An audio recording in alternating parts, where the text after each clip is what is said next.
By the 2nd century BC, much of the centre of Rome was densely populated and had mass overcrowding.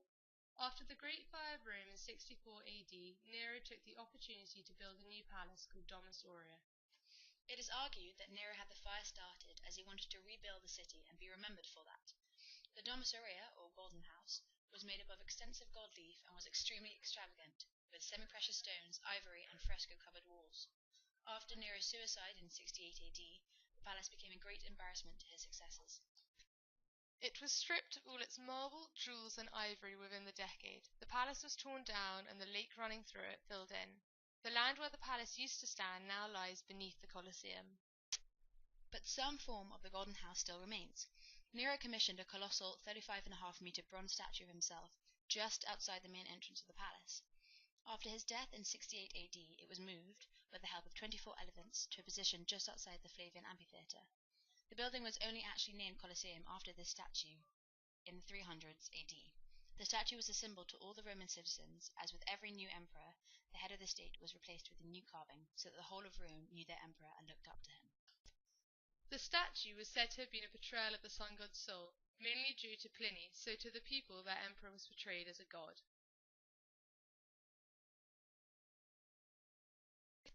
Nero was Roman emperor from around 54 to 68 AD.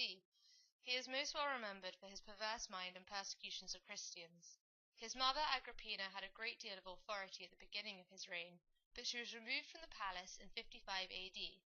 Up until 59 AD, it is believed that Nero was known for his generosity and mildness.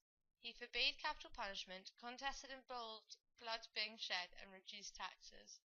However, in 59 AD he ordered the murder of his mother, who he accused of treason, and the more passive side of the emperor was never seen again. After the tyrannical rule and suicide of Nero, the tearing down of the palace in the year of the 4 emperors, Rome was in disorder. To win back the support and loyalty of the people, Vespasian realized that he had to give back to the people. Building an amphitheatre to provide entertainment for the people was the perfect idea. However, the construction would have been very expensive. In the invasion of Jerusalem in 69 AD, the Romans won and plundered all their treasures. In those times, a large percentage of the loot would go to the emperor and the rest dispersed among the soldiers. These treasures provided the funds for the building of the amphitheatre. We know this because of a reconstructed inscription found on the site. The Emperor Vespasian ordered this new amphitheatre to be erected from his general share of the booty. Vespasian died in 79 AD and never actually saw the completion of the Colosseum. His son Titus finishes the building on the 28th of June 80 AD. Vespasian ordered the construction of the first 3 floors, and it was therefore Titus who ordered the final and 3rd floor. The Colosseum was used for gladiatorial fights up until at least 435 AD, and animal hunts continued to around 523 AD. Although the construction of the Colosseum was originally to appease the general public, it became a symbol of Rome and still is today, attracting millions of tourists annually. Although not still used for its original purpose, the Colosseum is still involved in modern Italian politics, as in recent years it has become a symbol of the international campaign against capital punishment, which was abolished in Italy in 1948.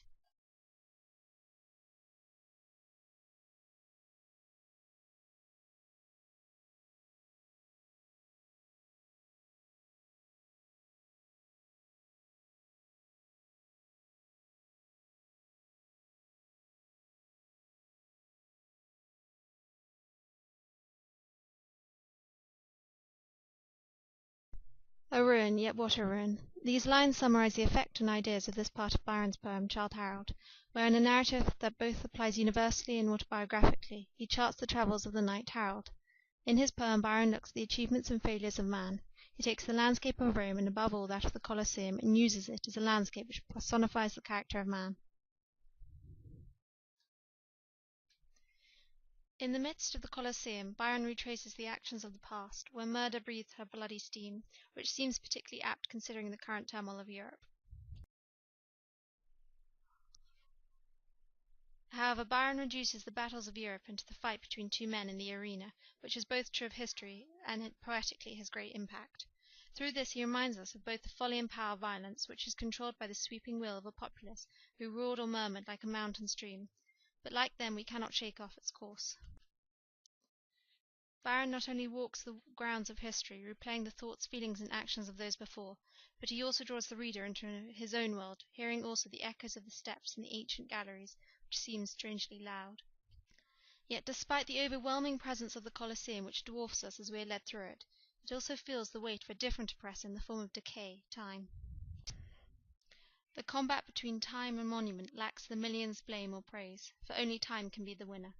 What remains is the enormous skeleton you pass, and marvel where the spoil could have appeared. The skeleton embodies the rise and fall of empires, which once were strong but now cannot bear the brightness of the day, which streams too much on all years man have reft away. Light and time have exposed the decay that hung beneath the great Roman Empire. In truth, we see the weakness of greatness, and yet we still long to believe the image of the powerful. Through the Shakespearean imagery of the night, Byron resurrects the heroics of the past, and we revel in the dream enchanted by his words as in Puxtonic. But when the rising moon begins to climb its topmost arch and gently pauses there, when the stars twinkle through the loops of time, and the low night breeze waves along the air, the garland forest which the grey walls wear, like laurels on the bull's first Caesar's head, when the light shines serene but doth not glare, then in his magic circle raise the dead. Heroes have trod this spot, 'tis on their dust ye tread. We forget this monument to man's achievement has become a ruin, and instead we gaze to moonlight at a shadow we take for real. The poem is as much a requiem on the broken masterpiece as it is on the rise and fall of empires.